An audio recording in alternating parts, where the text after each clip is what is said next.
আসসালামু আলাইকুম প্রিয় দর্শক, অন্য মঞ্চের আলোচনায় আপনাদের সকলকে আমন্ত্রণ জানাচ্ছি। আশা করি ভালো আছেন।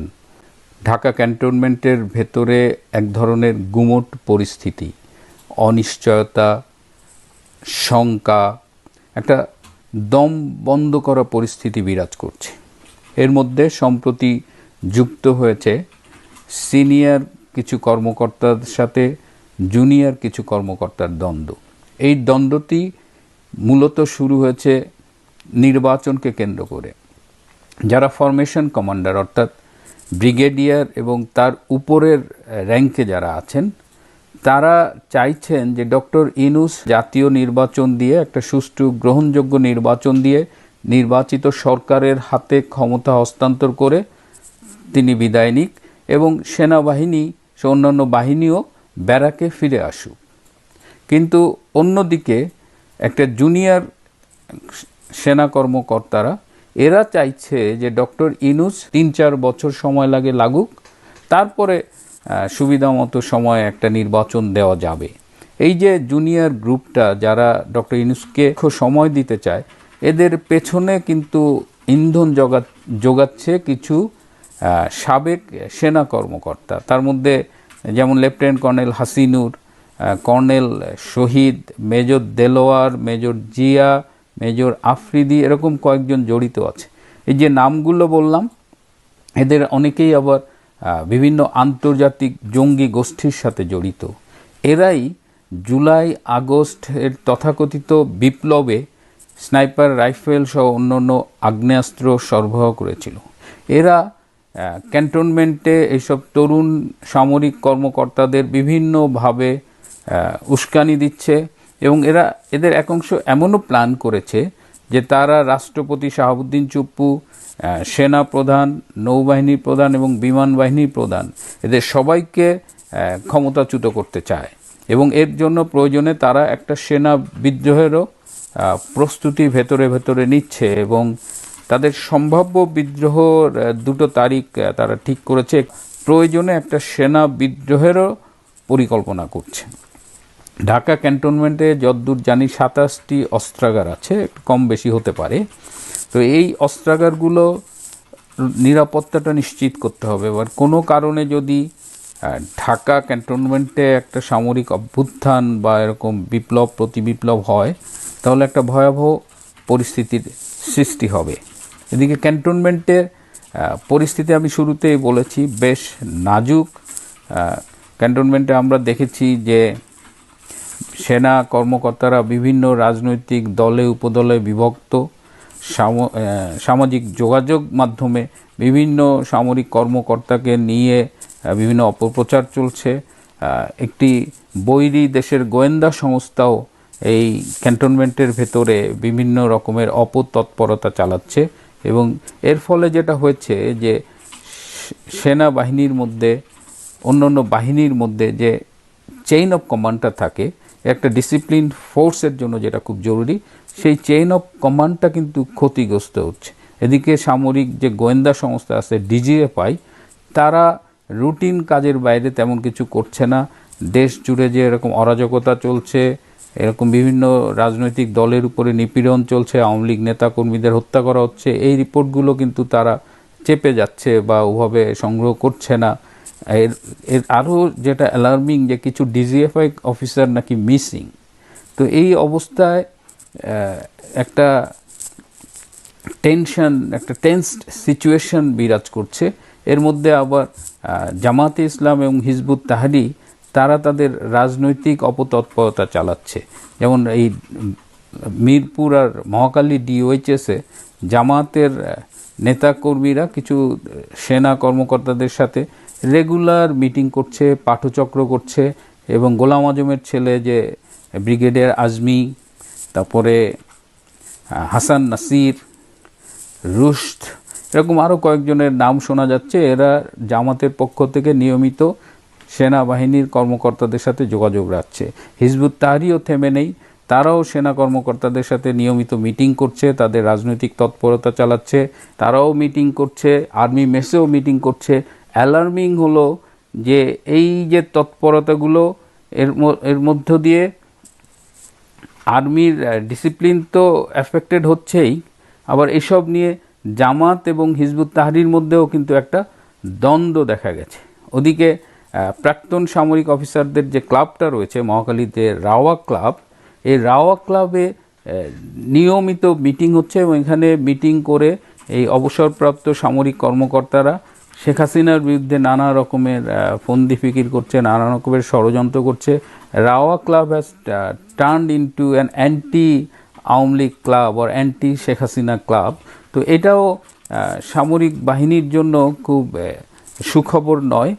আমরা 1975 সালের নভেম্বরের কথা আমাদের মনে আছে, সেখানে অভ্যুত্থান, পাল্টা অভ্যুত্থানের মধ্য দিয়ে যে রক্তক্ষয় হয়েছিল, আমরা চাই না এরকম কিছু অনাকাঙ্ক্ষিত পরিস্থিতির উদ্ভব হোক, আবার সেনা ছাউনিতে রক্তপাত হোক। সুতরাং এখন আমাদের উচিত হবে, যারা ঊর্ধ্বতন সামরিক কর্মকর্তা রয়েছেন, যে সেনাবাহিনীর চেন অফ কমান্ডকে স্টাবলিশ করা এবং এই সব যে অপতৎপরতাগুলো চলছে এগুলোকে চিহ্নিত করে অবশ্যই as early as possible stop করতে হবে।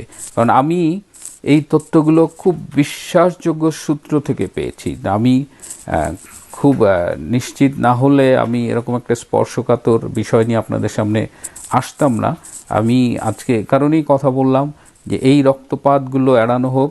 আমাদের সেনাবাহিনী একটা পেশাদার বাহিনী হিসেবে কিন্তু সারা বিশ্বে সম্প্রতি তারা তাদের সুনামটা প্রতিষ্ঠা করেছিল। যদিও রিসেন্টলি তাদের কিছু কর্মকাণ্ডে তারা বিতর্কিত হয়ে উঠছে, কিন্তু এটা এখনই ঠেকাতে হবে। আমাদের সেনাবাহিনী দেশের গর্ব, তারা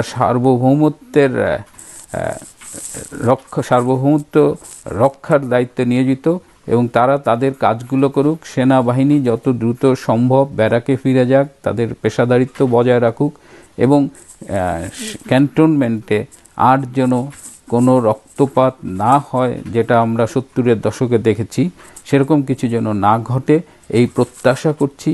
আজ এ পর্যন্তই।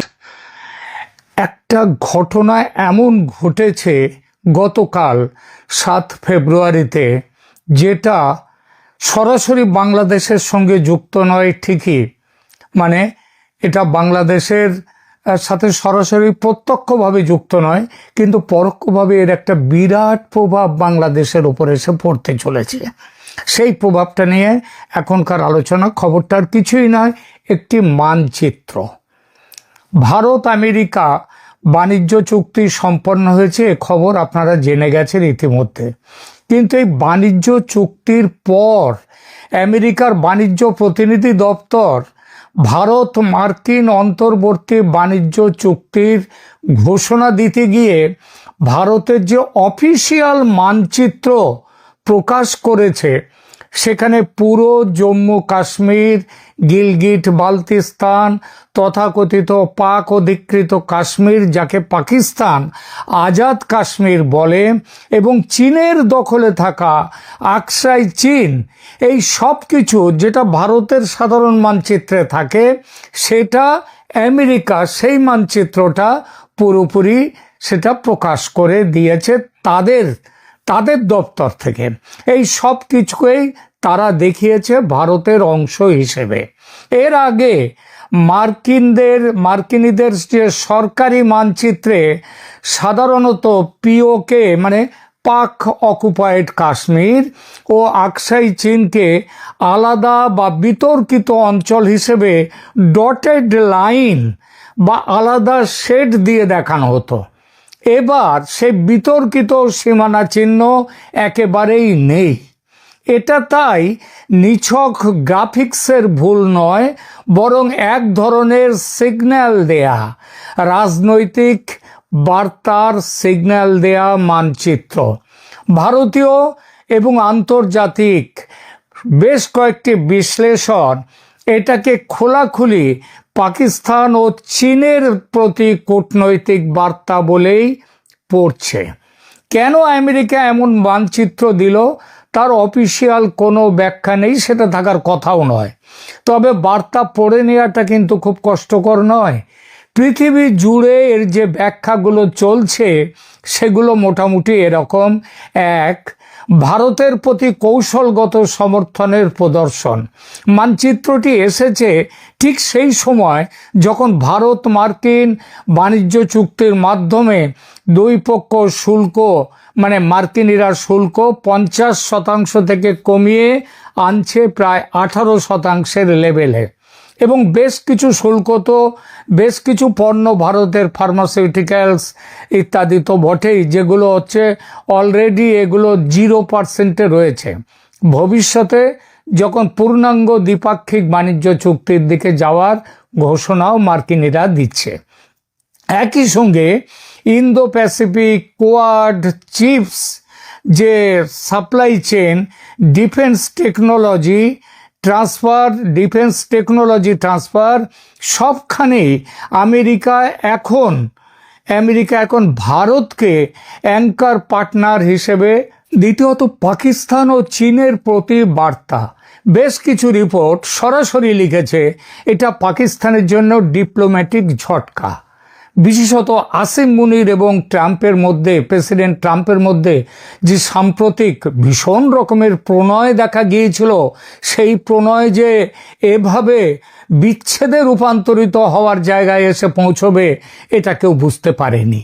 এবং চীনের জন্য একটা স্পষ্ট ইঙ্গিত যে আকসাই চীনের, মানে লাদাখের যে অংশ চীন দখল করে নিয়েছিল, আকসাই চীনের প্রশ্নে ওয়াশিংটন ভারতের বয়ানকে মেনে নিচ্ছে। এর আগে পাকিস্তান 2020 সালে নিজের এক রাজনৈতিক মানচিত্রে পুরো জম্মু কাশ্মীর, এমনকি গুজরাটের জুনাগড় পর্যন্ত তাদের নিজেদের বলে দেখিয়েছিল। চীন তারা কি করেছিল, 2023 সালে স্ট্যান্ডার্ড ম্যাপ দিয়ে অরুণাচল ও আকসাই চীনের ওপরে তাদের নিজেদের দাবি পেশ করেছিল, বলেছিল ওটা তাদের এলাকা। এখন সেই মানচিত্র যুদ্ধে আমেরিকা এই প্রথমবারের মতো সরাসরি ভারতের পক্ষে দাঁড়ালো, এই প্রথম সরাসরি। 3 নম্বর, ভারতের দীর্ঘদিনের অভিযোগ মিটিয়ে দিল আমেরিকা। ভারত বহু বছর ধরে মার্কিন স্টেট ডিপার্টমেন্ট সমেত আন্তর্জাতিক সংস্থাগুলোর কাছে অভিযোগ করে আসছিল যে তাদের মানচিত্রে ভারতের সীমানা ঠিকভাবে দেখানো হয় না। বিশেষ করে জম্মু কাশ্মীর, আকসাই চীন, অরুণাচল এসবগুলো অনেক সময় ডটেড লাইন দিয়ে আলাদা করে দেখানো হচ্ছিল। নতুন মানচিত্র কার্যত সেই ভারতীয় অভিযোগকে স্বীকার করে কারেক্টেড ম্যাপ, সংশোধিত মানচিত্র হিসেবে হাজির হয়েছে। চতুর্থত, ট্রাম্প প্রশাসনের অভ্যন্তরীণ রাজনীতি ও ডায়াসপোরা ফ্যাক্টর, সেটা কি দেখা যাক। বর্তমান ট্রাম্প প্রশাসন ভারত মার্কিন ট্রেড ডিলকে নিজেদের সাফল্য হিসেবে প্রজেক্ট করছে এবং ভারত আমেরিকার ভোট ব্যাংকের কাছে জিও স্ট্র্যাটেজিক যে প্রো ইন্ডিয়া ইমেজ তৈরি করাটাও তাদের রাজনৈতিক হিসাবের অংশ। এই ধরনের মানচিত্র diaspora sentiment, Hindu nationalist segment এবং ভারতীয় মেইন স্ট্রিম মিডিয়ায় খুব পজিটিভ একটা রিসেপশন তৈরি করে, যা অভ্যন্তরীণ রাজনৈতিক লাভও এনে দেয়। যদিও এটা সোর্স হিসেবে লেখা নয়, তাহলেও এটা সামঞ্জস্যপূর্ণ একটা বিশ্লেষণ। পাকিস্তানের ওপরে এই ঘটনার তাৎক্ষণিক প্রভাব পড়বে। কাশ্মীর ইস্যুতে পাকিস্তানের কূটনৈতিক বিচ্ছিন্নতা আরও বাড়বে।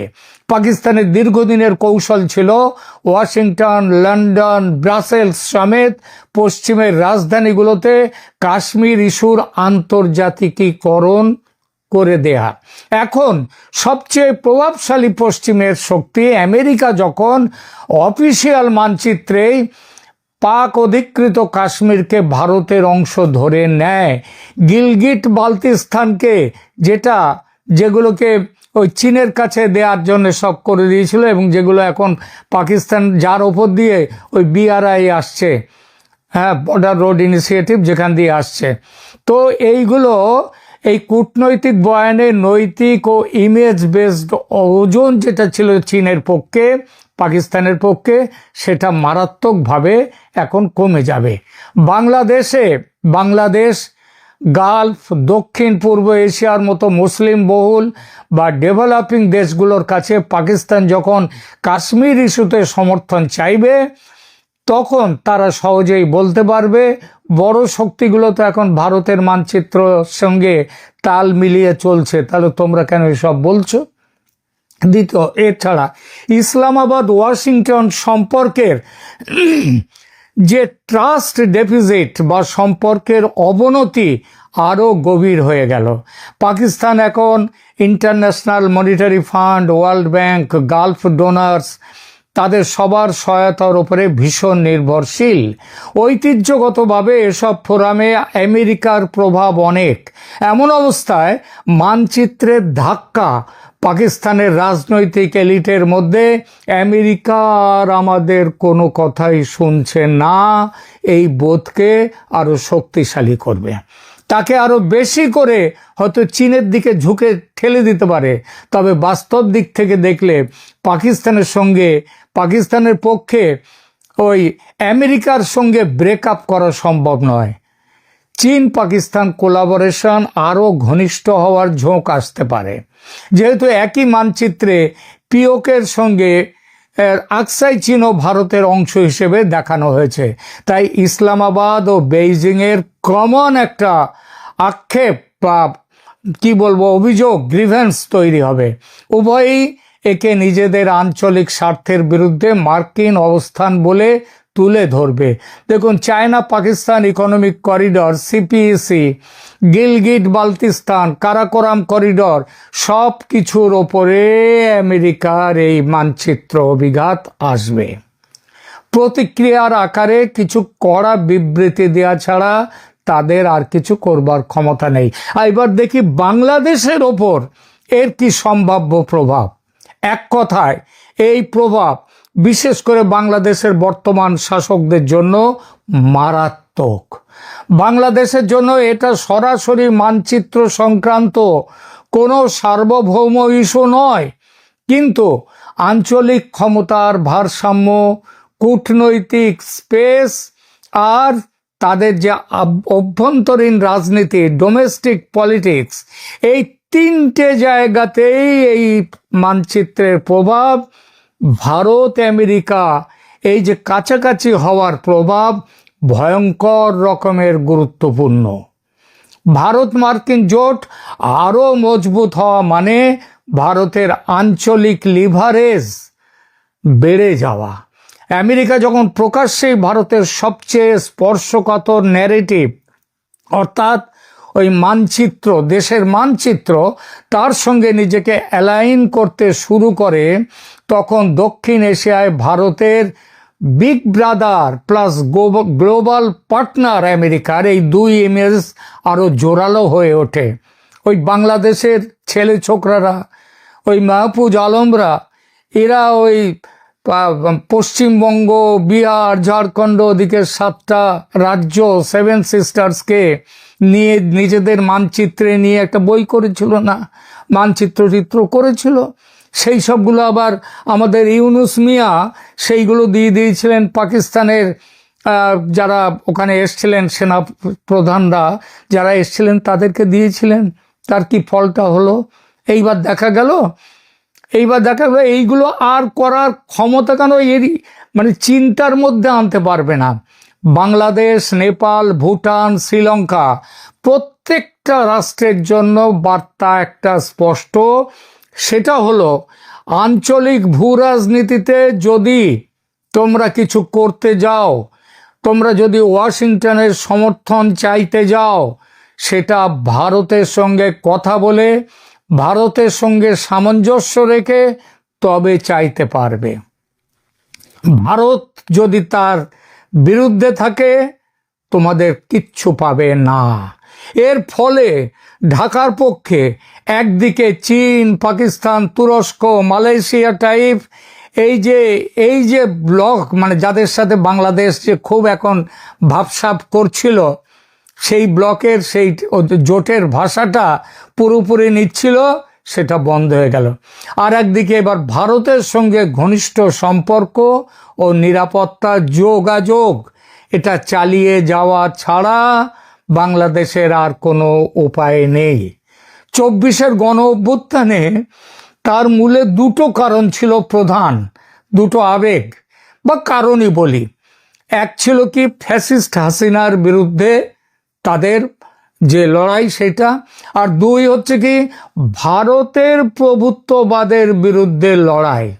মানে একদিকে হাসিনার বিরুদ্ধে লড়াই, আরেকদিকে ভারতের বিরুদ্ধে লড়াই। এই দুটো কারণ একসাথে যুক্ত হয়ে 24-এর ওই ষড়যন্ত্র বা গণ অভ্যুত্থান। বাংলাদেশের বর্তমান সরকার আজ পর্যন্ত এই 18 মাস পরেও সেই একই লাইনে চলছে।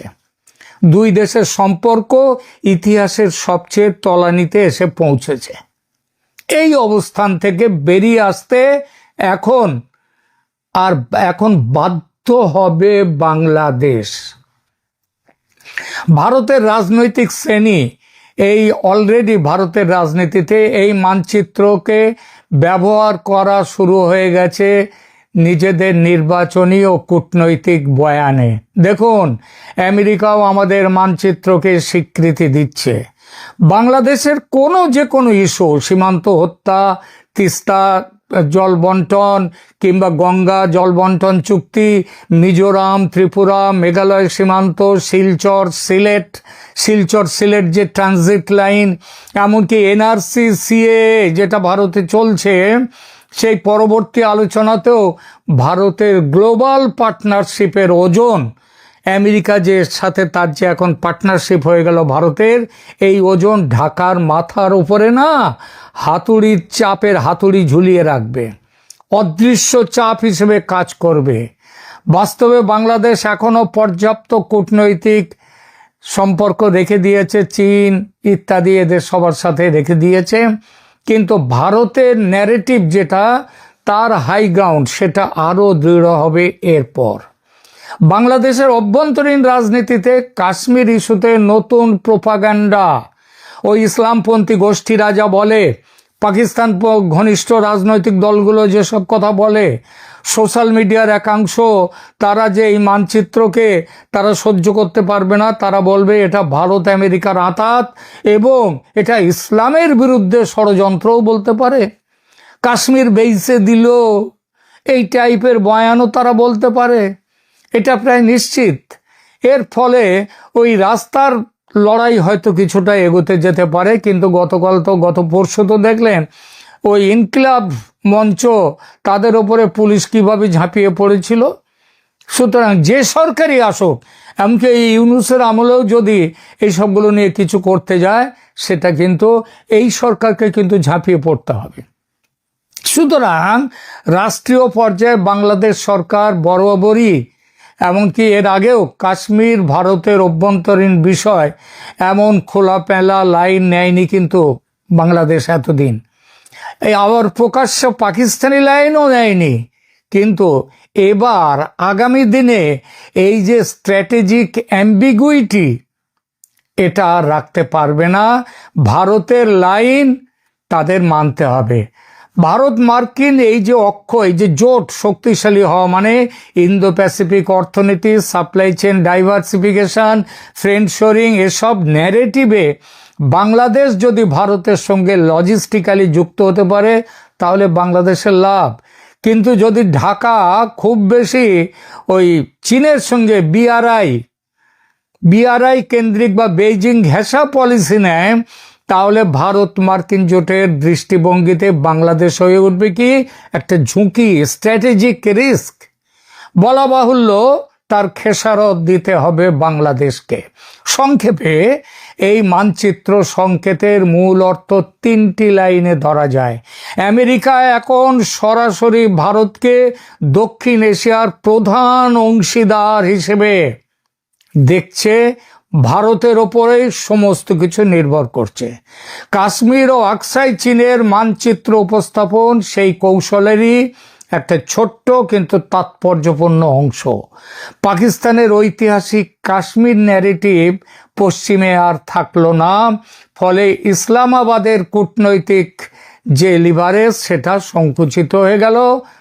তারপরে তারা চীনের সাথে প্রেম কতটা করবে আর আমেরিকা সেটা কিভাবে দেখবে, সেটা তো ভবিষ্যৎ বলবে। তবে ভালোভাবে যে দেখবে না সে তো নিশ্চিত। বাংলাদেশ সমেত অন্য প্রতিবেশীদের জন্য একটা বার্তা পরিষ্কার, আঞ্চলিক পাওয়ার গেমে রিজিওনাল রিয়ালিটি যেটা বাস্তবতা, সেটা হচ্ছে ভারতের পক্ষে আরো ভারী, আর সেটা হয়ে গেল ওয়াশিংটনের প্রকাশ্য এই